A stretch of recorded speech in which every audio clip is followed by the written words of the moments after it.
La antigua Mesopotamia era una vasta región ubicada en el cercano Oriente, compuesta de diferentes culturas, cada una presentando su propia religión, poseyendo sus diferencias, pero a la vez mostrando muchas semejanzas, siendo una de estas la deificación de las aguas primordiales, la sustancia traidora de la vida. Varios nombres y rostros se le han dado a la profundidad de las aguas, pero hoy nos estaremos centrando en una particular interpretación, nada menos que la madre de dragones, una diosa traicionada por su propia estirpe, provocando su caída como un monstruo del abismo, convirtiéndose así en la procreadora de monstruos y dragones. Acompáñenme en este episodio de Dracomaquia, donde estaremos hablando del destino de Tiamat.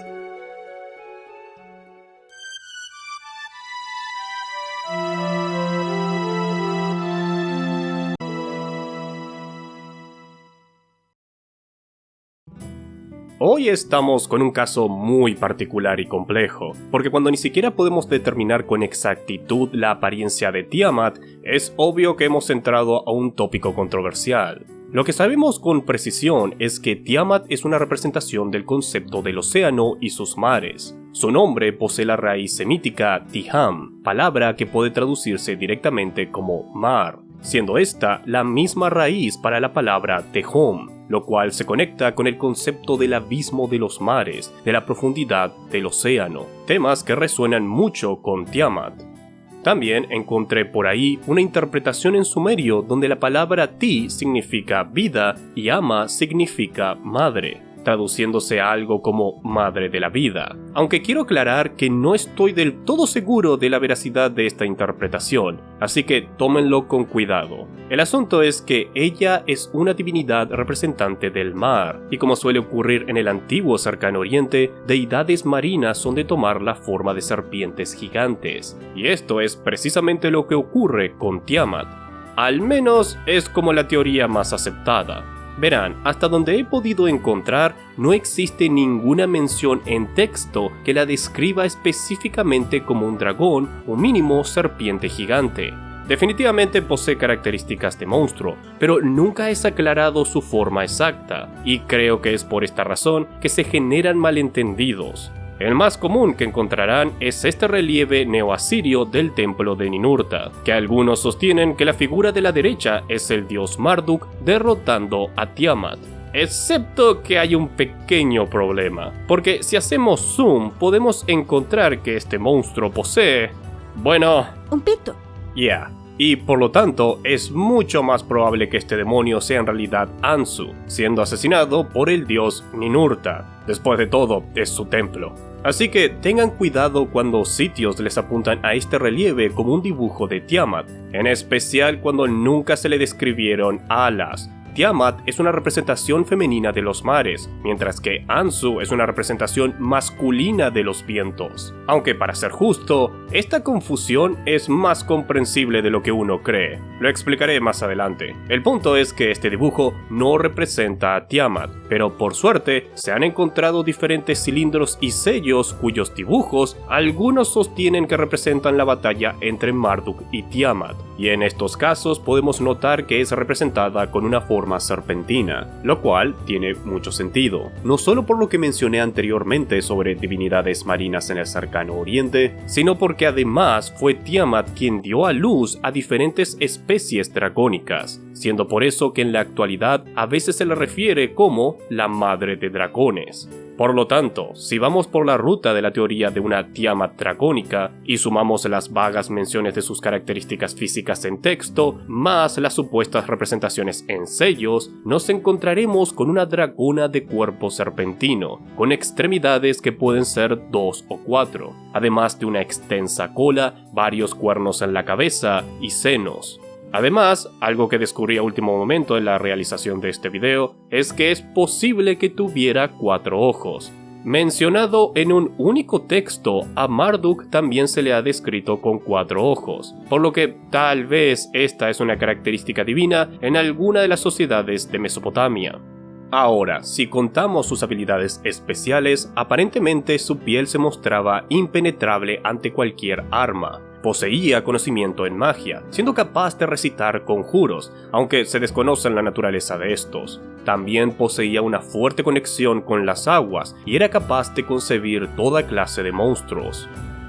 Existe la posibilidad de que produjera un poderoso veneno, pero no hay nada que lo confirme, de la misma forma que es posible que exhalara fuego, al menos eso aparenta ser en este cilindro, que si bien se ha determinado que este representa al dios Anshur enfrentándose a un dragón, personalmente no puedo evitar notar la enorme semejanza con los otros sellos donde algunos lo han interpretado como la batalla entre Marduk y Tiamat.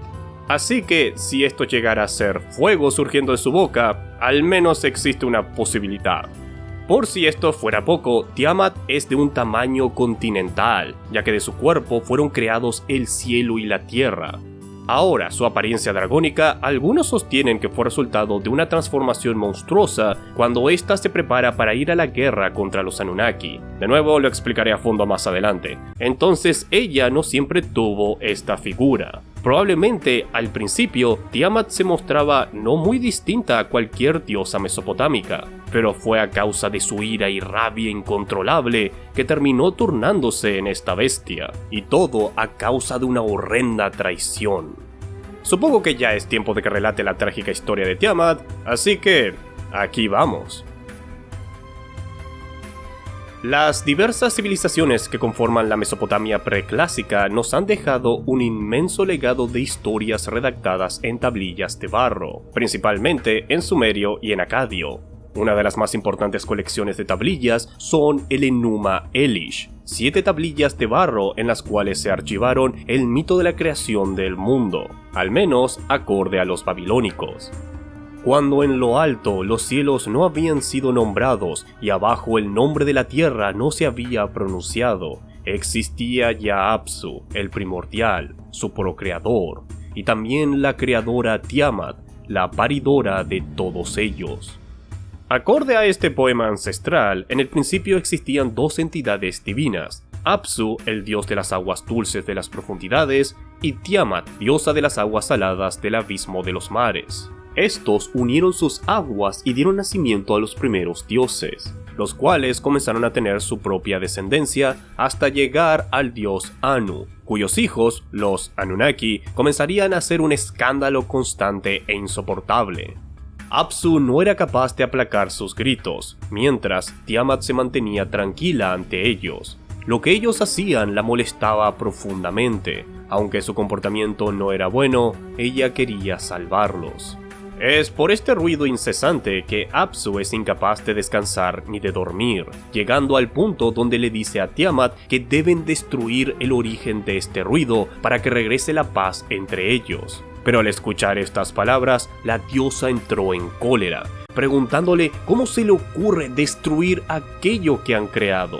El ruido que hacen deberán soportarlo, respuesta que obviamente no satisfizo a su esposo, por lo que en secreto planeó el matarlos a todos. Pero dicho secreto fue escuchado por los dioses, y uno de ellos, Enlil, el más poderoso entre los Anunnaki, tomó cartas en el asunto.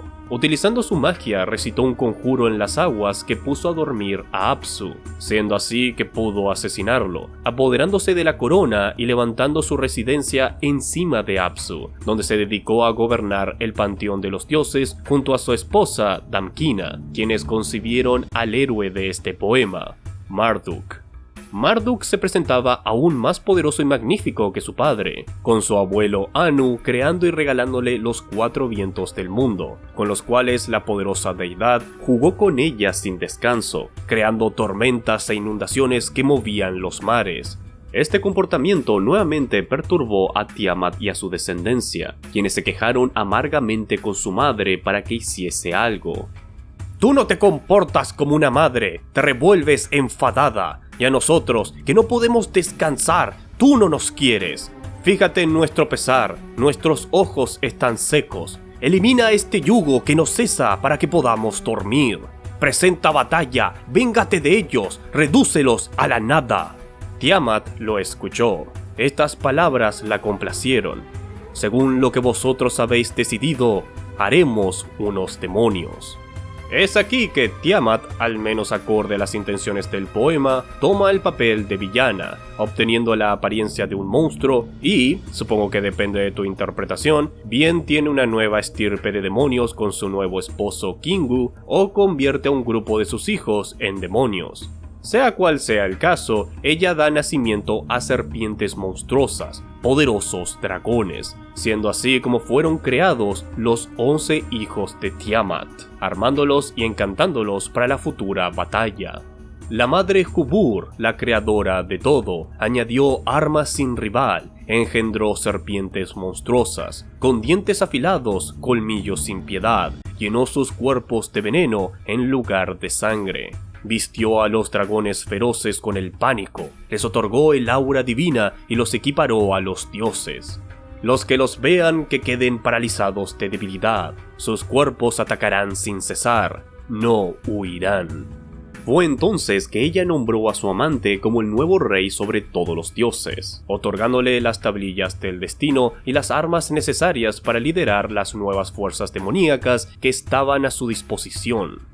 Esto nuevamente llegó a oídos de los dioses. Alarmados y aterrados, acudieron a sus diferentes líderes a través de la línea sucesoria, pero todos ellos fallaron, porque al contemplarla se dieron cuenta que sus poderes no serían suficientes como para vencerla.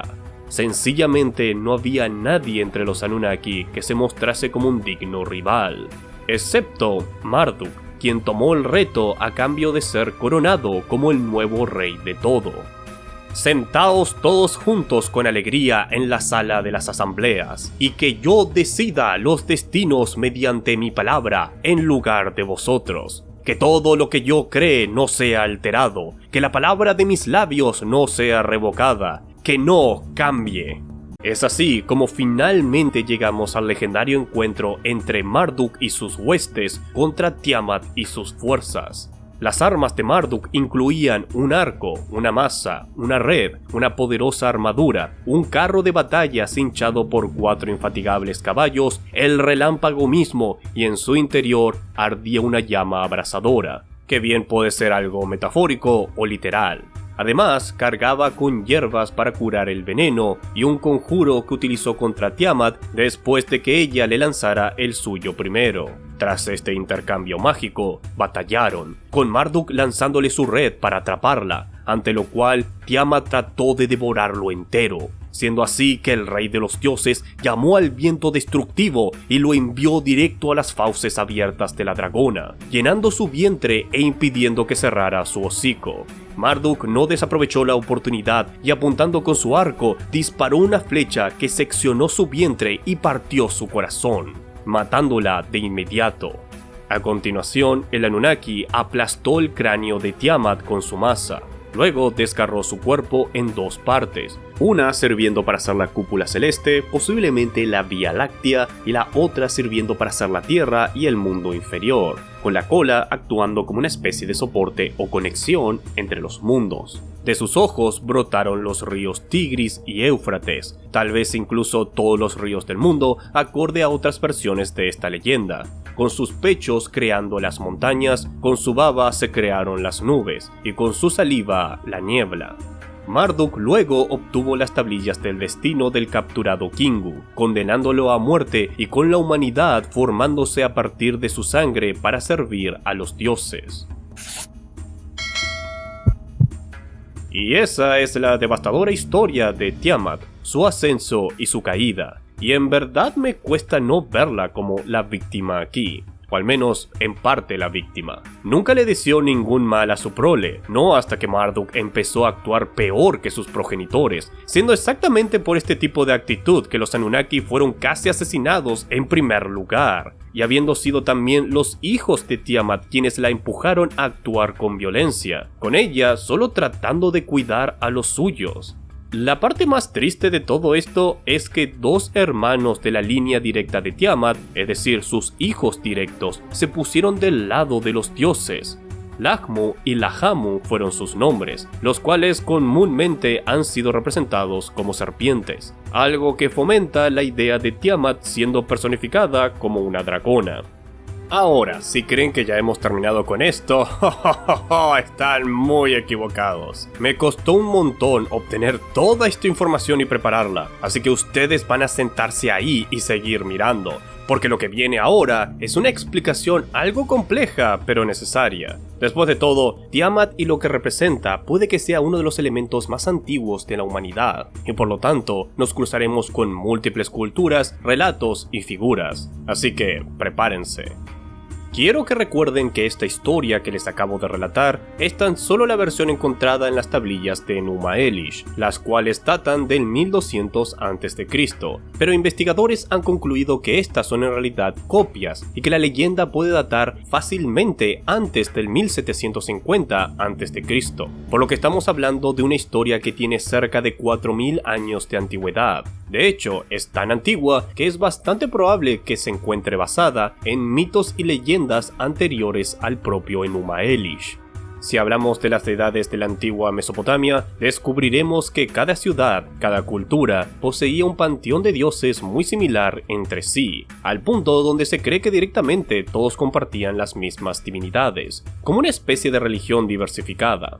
Excepto que cada ciudad poseía su dios patrón único, su guardián, y dependiendo de cuál ciudad fuese la dominante en términos económicos y militares, era la que determinaba cuál dios era el más supremo entre todos, normalmente escogiendo a su dios patrón. Debido a esto, es altamente probable que la historia de la creación del mundo sufriera de múltiples arreglos y cambios. Por ejemplo, una teoría apunta a que el héroe original de la historia era Enlil, con Marduk tomando el protagonismo una vez que Babilonia se instalara como la ciudad predominante. Porque verán, Marduk era el dios patrón de Babilonia, pero este era una deidad menor poco conocida. No fue hasta que Babilonia se alzó al poder que empiezan a existir registros de sus hazañas, lo que quiere decir que los roles de los dioses habrán sido muy diferentes en anteriores versiones del creacionismo, lo cual incluye, por supuesto, a Tiamat y lo que representa. Después de todo, el mar siempre ha sido un objeto de adoración o mínimo de enorme importancia cosmogónica para las antiguas civilizaciones de esta parte del mundo.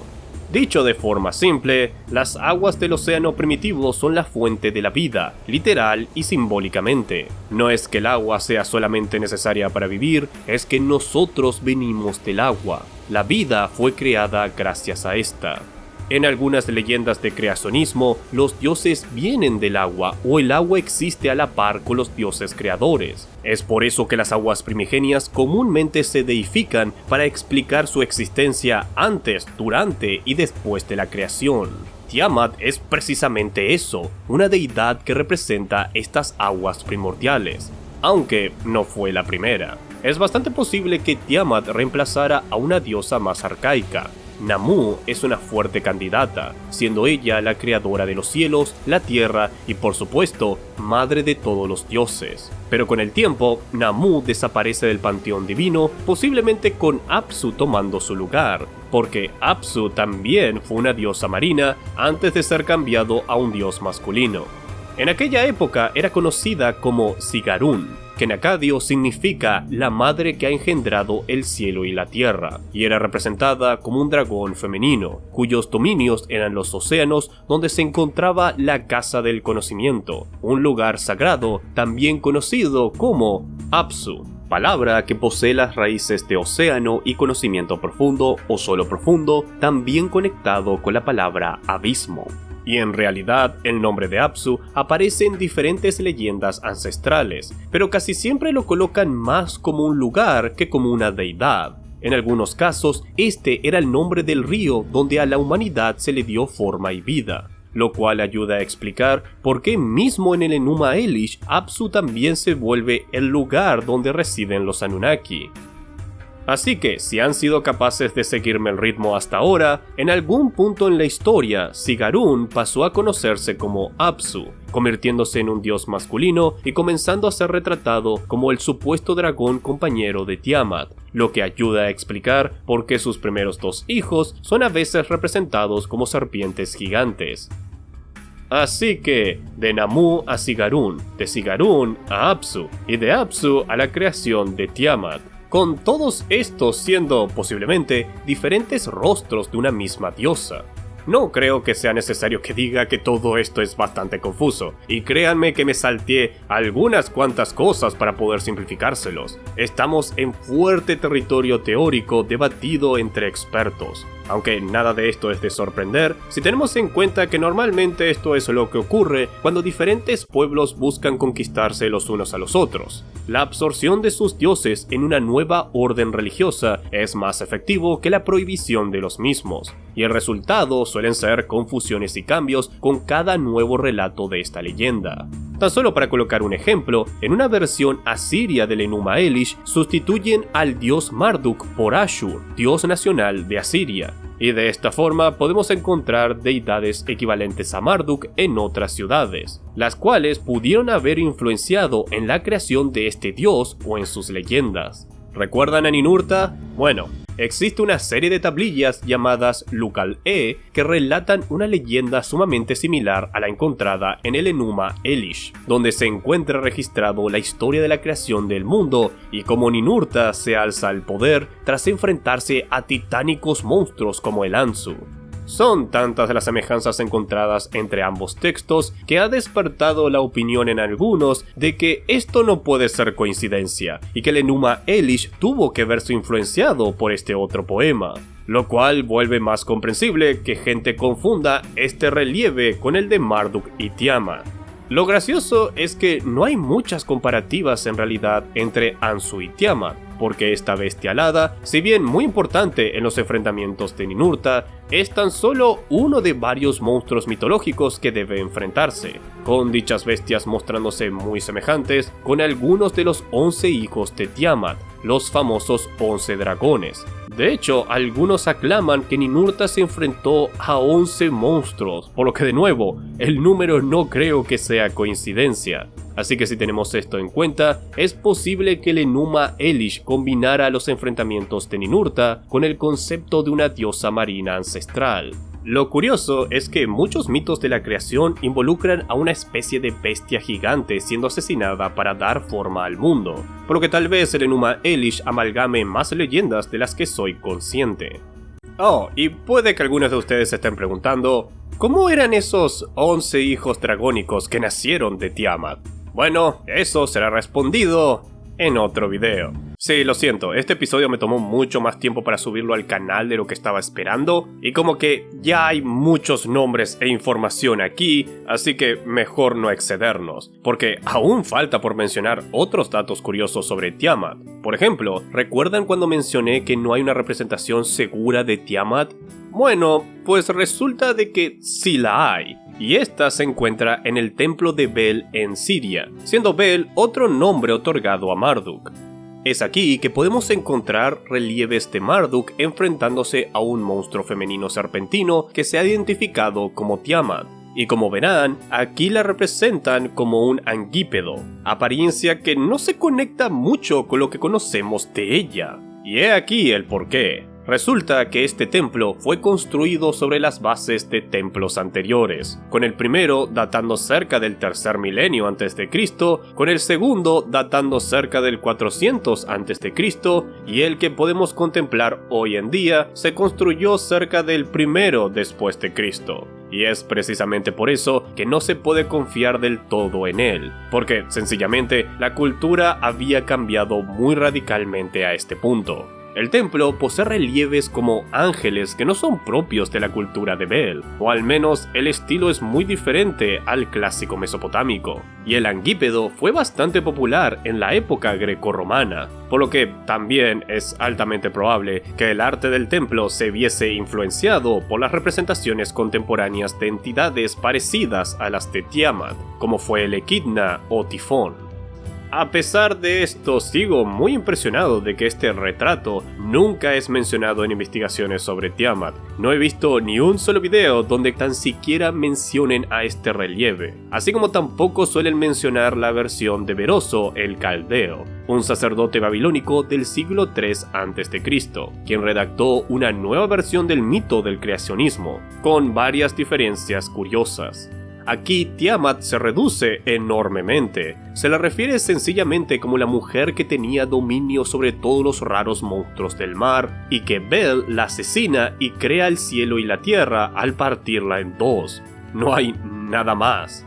Puede que esta sea como una versión revisada y arreglada para que no existan conflictos con respecto al papel que toma Tiamat a lo largo de la historia.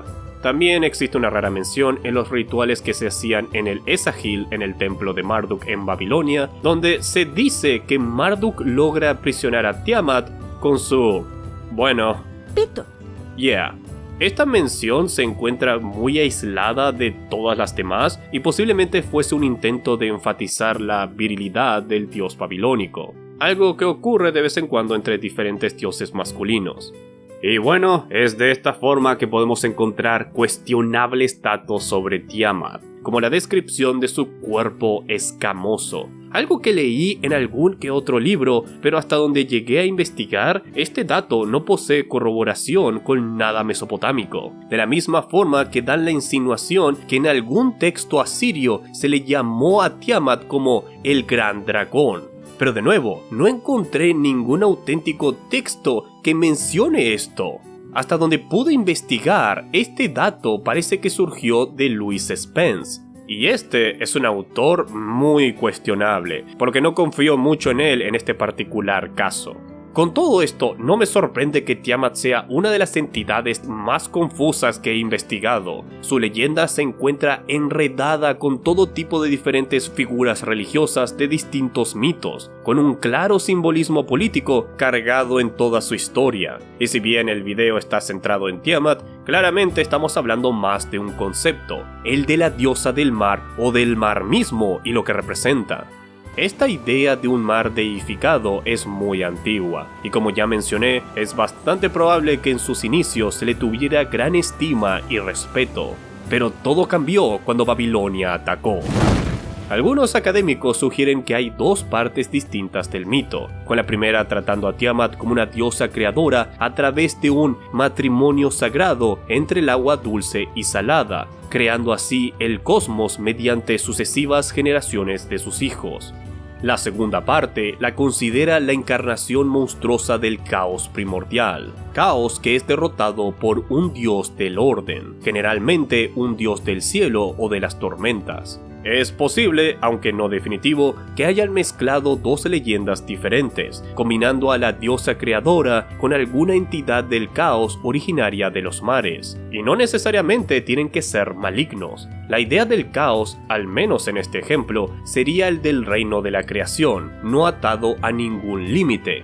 Tiamat puede que en realidad esté personificando todo lo relacionado al mar desde el punto de vista de las creencias de los pueblos mesopotámicos, un elemento al cual le debemos la vida, pero que a la vez es capaz de destruirnos. La imagen de enormes inundaciones también es algo muy conectado a creencias mesopotámicas. Y si bien he sonado como que le doy mucha de la culpa a los babilónicos, tampoco podemos estar seguros de nada. Recuerden que muchas de las conexiones que hice entre Tiamat con otras entidades son teorías e hipótesis. Algunas son más sólidas que otras y existen muchas otras opiniones y datos que no he podido presentar en este video. Sencillamente es un tema muy complejo, por lo que el estudio de Tiamat y lo que representa no termina aquí.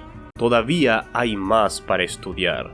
Pero con esto dicho, si me permiten darles mi opinión, creo que el aspecto dragónico de Tiamat proviene de algún lugar. El dragón del caos es una de las iconografías más antiguas y es muy utilizada en estas tierras ancestrales. El mito del Abu o el asesinato del Abu, por ejemplo, es una leyenda encontrada en un texto originario de la biblioteca de Asurbanipal, en el que se describe a un dios de las tormentas enfrentándose a un dragón marino, batalla que resuena con la de Marduk y Tiamat. La idea de este tipo de combate, el Chaos Kampf, precede al Enuma Elish, y por lo tanto no se puede descartar que este combate es tan solo otra interpretación de esta lucha cósmica y lo que representa. Posiblemente solo estemos viendo la punta del iceberg, y no somos capaces de comprender la verdadera cara de la madre de dragones.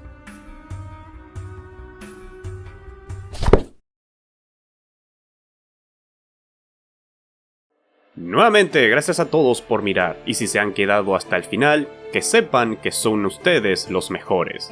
No se olviden de comentar con el hashtag dragón si desean pedirme que hable de algún dragón o mito en particular para un futuro video. Y si están interesados en ayudarme a seguir alimentando al más temible monstruo jamás concebido, el algoritmo de YouTube, dejen un me gusta en el video y compártanlo. O tal vez, si alguno de ustedes, almas valientes, desea formar parte en esta lucha eterna, solo deben unirse a las filas ardanienses y hacer sonar las campanas, que según la antigua leyenda, retendrán al monstruo.